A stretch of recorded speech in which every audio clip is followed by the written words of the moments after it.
Welcome back to our machine learning series. In this video, we'll dive deeper into supervised learning, one of the most common types of machine learning. We'll explore how it works, some key algorithms, and real-world examples of its applications. So what exactly is supervised learning? In simple terms, supervised learning is a type of machine learning where we train a model using a labeled dataset.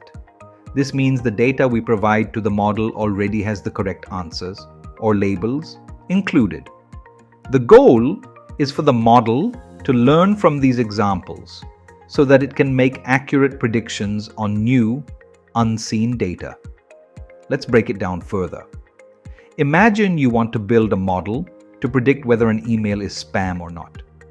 You would provide the model with a dataset of emails that are already labeled as spam or not spam.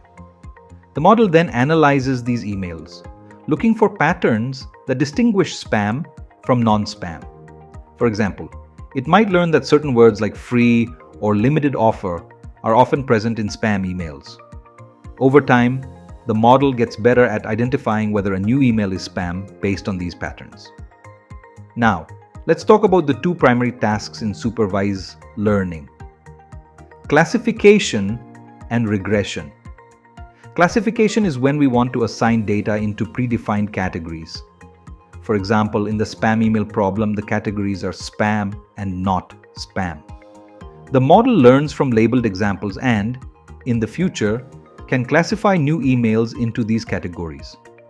Other examples of classification problems include identifying whether an image contains a cat or a dog, or predicting whether a customer will buy a product based on their browsing history.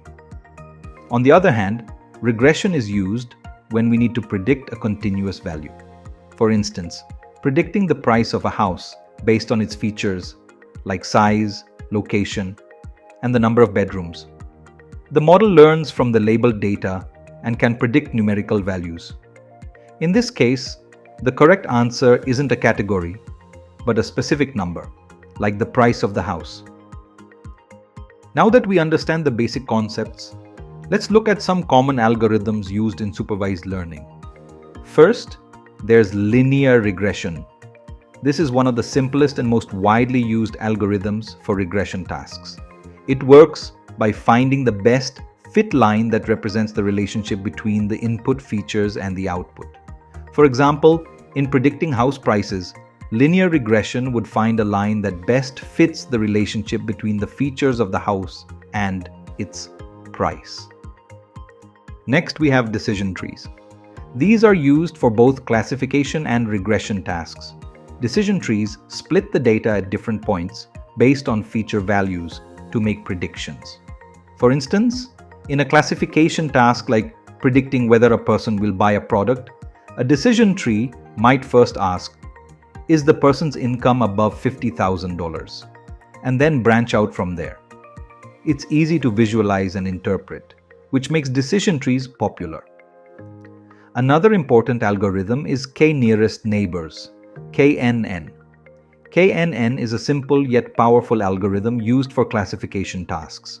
It works by finding the k closest data points to a new data point and predicting the class based on the majority of those neighbors. For instance, if you're trying to classify an unknown email as spam or not spam, KNN would look at the closest emails in the dataset and predict the class based on the most common label among them. To wrap up, supervised learning is a foundational concept in machine learning, where the model learns from labeled data to make predictions on new, unseen data. In the next video, we'll dive into unsupervised learning, where the model works with data that doesn't have labels. Thank you for watching. If you found this video helpful, don't forget to like, share, and subscribe for more insights into cutting-edge development tools. Meta Design Solutions is here to help. Reach out to us at this email ID. See you in the next video.